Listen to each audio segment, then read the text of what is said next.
going to try and explain a raw score, a standard deviation, and a z-score, and then give an example to try and make it more clear.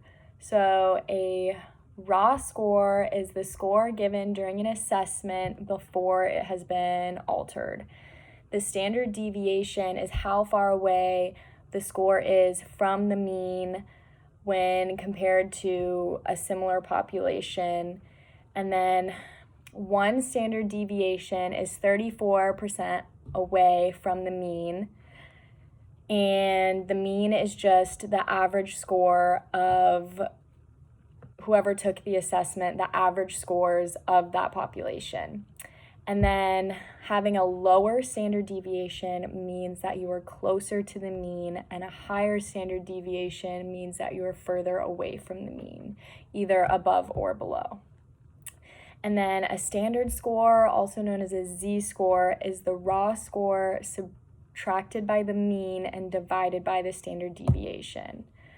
So for example, if Cassie took a test in her class that was 50 questions long, but out of 100 points, meaning each question was worth 2 points, and she scored an 84%, her raw score would be a 42 because she correctly answered 42 of the 50 questions, giving her an 84%. And then her class average, if her class average was a 50%, then to find the standard deviation, you would see how far away it is from the mean. So she would be 34% above the mean, giving her a standard deviation of 1. And then to find the z-score or standard score, you would take her standard score or her raw score of 42, subtract that by the mean, which was 25, and then divide that by her standard deviation, giving her a standard score of 17.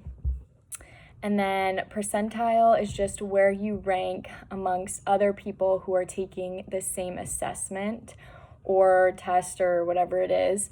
So for example, if Cassie was in the 90th percentile for IQ in her class, that would mean her IQ is above 90% of the class, 90% of the other students.